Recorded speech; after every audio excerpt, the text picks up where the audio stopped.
All right, welcome to The Explainer. We're jumping straight in today.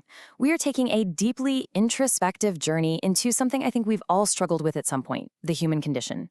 We're going to explore exactly why we so often feel overwhelmed by disappointment, and honestly, why the relentless pursuit of trying to control our lives leaves us just completely exhausted. The framework we're diving into today offers a profound shift in perspective, a real game changer that fundamentally rewrites how we view our relationships, our time, and our whole sense of ownership.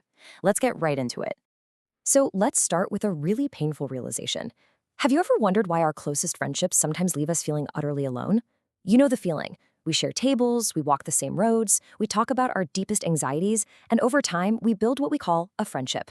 But as the years roll on, there's this quiet realization that kind of creeps up on you. You realize that not everyone who is beside you is truly with you, right? There is this incredibly fragile, authentic, completely unguarded space inside every single one of us that sometimes even our absolute closest companions just can't reach. They just can't fully understand it. And here's the thing, that painful feeling, it isn't actually a failure. Actually, scratch that. It's not a failure at all. It's just a fundamental truth about being human. No human being can be a complete refuge for another. Every single one of us is limited. We all get tired, we all change, and sometimes, without even meaning to, we end up hurting each other. So placing a human being in the position of your absolute perfect friend, it's deeply unfair. It burdens them with a weight they literally cannot carry. And ultimately, placing that kind of absolute demand on someone, it only breaks the bond. But our hearts constantly resist this limitation, don't they? We attach, we hope, and we wait. Think about what the human heart deeply demands. We want three absolute certainties. We want to feel perfectly secure, we want to know we'll never be abandoned, and we want to know we'll never be forgotten. We are desperate for these absolute guarantees. But here's where we go wrong. These expectations lead to constant disappointment because they are totally misplaced. We're aiming these absolute demands at human beings. We're asking people to provide a level of certainty that, just by the very nature of being limited creatures, they simply cannot guarantee. No way. Which brings us to this quiet, really beautiful awakening. When your heart finally accepts that human beings just cannot perfectly fulfill these deep needs, a new thought starts to form. Okay, a true friend is the one who never abandons me. This is the exact moment we start turning away from those fading shadows of human dependency. We pivot and we turn toward an unwavering, deeply rooted presence. Recognizing the divine as the ultimate friend isn't just some nice emotional consolation prize. It is a profound ontological truth. It's finally realizing there is a perfect presence that doesn't forget, doesn't close the door on you, and definitely doesn't erase you when you mess up. And when your love is anchored like that, wow, it fundamentally changes how you interact with everyone else. Think about ordinary love. It completely depends on getting something back, right? It leads to this really fragile dependency, and it usually collapses the second you get hurt. But love for the sake of the divine, that completely frees you. Because the source isn't human. It doesn't just shatter when a friend lets you down. Now, in this state, you absolutely still love people, but you start to see them as trusts placed in your life, rather than your ultimate anchors. And that shift, it completely removes the terror of loneliness, because you never actually lose your true center. There's this incredible couplet that captures this entire feeling perfectly. Listen to this. I held on to shadows, calling them friend, yet they all faded away. Only you remained within me. Turns out, they all led to you anyway. Doesn't that just feel like a massive calming exhale?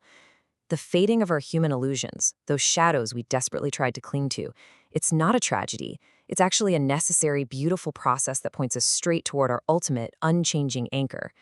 So those disappointments you feel, they aren't dead ends. They are literally the pathways leading you back to your true refuge. Okay, so this realization about relationships, it pivots us right into another massive, kind of uncomfortable question. Is your time actually yours? What about your body, your mind, the stuff you own? Deep down, we all have this completely understandable but highly dangerous impulse to say, I want everything to unfold exactly according to my will. We want to own and control the whole shebang. But this assumption, this idea that we are the absolute owners of everything around us, that is exactly what we need to unpack next. Because here is the crucial reality-shifting perspective. A human being is not an owner. We are trustees. Let that sink in. It is a massive shift in how you view your everyday reality. It redefines your entire position in life. Think of it like holding a fragile sapling in your hands. Everything you possess, your time, your intellect, your money, your resources, it isn't permanently yours. It is temporarily placed in your care as both a trust and a test. Really understanding this single idea carries a weight that can completely transform how you navigate every single day of your life. Let's compare them. Think about the mindset of an absolute owner. The owner is always trying to dominate. They wear this heavy crown of wanting total control, which is exhausting and, let's be honest, pretty arrogant. It's a constant, never-ending battle to hold on to things that are naturally slipping right through their fingers. Now, contrast that with the mindset of a trustee. The trustee just feels a grounded sense of responsibility. They have the gentle hands of a caretaker. They know they don't own the garden, they're just tasked with watering the plants while they're here. The absolute relief in that mindset is immense. Which brings us to a somewhat heavy term, vicegerency. Now, usually when we hear a word like that, we immediately picture arbitrary power, ruling over people, or just total domination. But true vicegerency is the exact opposite of that. It is all about the purposeful, measured, and accountable use of whatever has been placed in your hands. It's about stepping up and acting responsibly without ever falling into that grand, completely draining illusion that you actually own any of it. And this right here, is where we find profound relief from our daily anxiety. It's about drawing a strict, non-negotiable boundary around your zone of responsibility. Your zone is strictly limited to 3 things: your intentions, your actions, and your responses. That is it. You are explicitly not responsible for the final outcome, you aren't responsible for how other people behave, and you certainly aren't responsible for how life unfolds. So much of our exhaustion, our anger, and our burnout comes from violently trying to force outcomes and change other people. We are killing ourselves over things we were simply never meant to control in the first place. So, how do we actually pull this off? There is a really subtle balance you have to maintain as a trustee. It's a 3-step formula. First, you act with deep care, but you don't act like you own the result. You give your absolute best effort at work or in your relationships, but you completely let go of demanding a specific return. Second, you use your resources, but you don't seek to dominate them. And third, you make your choices, fully accepting that you do not determine the final outcomes. This mental framework completely replaces the anxiety of trying to control everything with the deep, lasting peace of careful, deliberate action. And honestly, adopting this means we have to redefine power entirely, because we usually think of strength as doing whatever we want whenever we want, right? But true strength is actually restraint. It's like a bird resting calmly on your hand right in the middle of a storm. It's the profound ability to choose not to act, even when you have the power to do so. It's choosing to remain silent when you could easily speak up, being patient when you could lash out, and letting go when you could desperately hold on. That is the ultimate, undeniable sign of a heart that truly understands what it means to be a trustee. As this realization really sets in, our language and our entire posture in life just naturally change. The arrogance fades away, and this profound gratitude takes its place.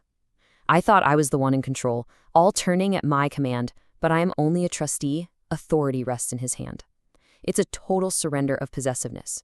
We replace that exhausting drive to dominate everything with a quiet, very grounded awareness. We realize that what we receive is an opportunity, and what we lose is simply a gentle reminder of our true place in the universe. Which leaves us with one final, incredibly provocative question to wrap up today's explainer. Think about your own life right now. Are you living driven by a frantic need to own, to control, and to hold on to fading shadows? Or are you finally ready to let go of that exhausting illusion and step into the grounded, peaceful freedom of the trustee? Remember, the choice of how we view our place in this world ultimately shapes absolutely everything we experience within it. Thanks for being here with us today.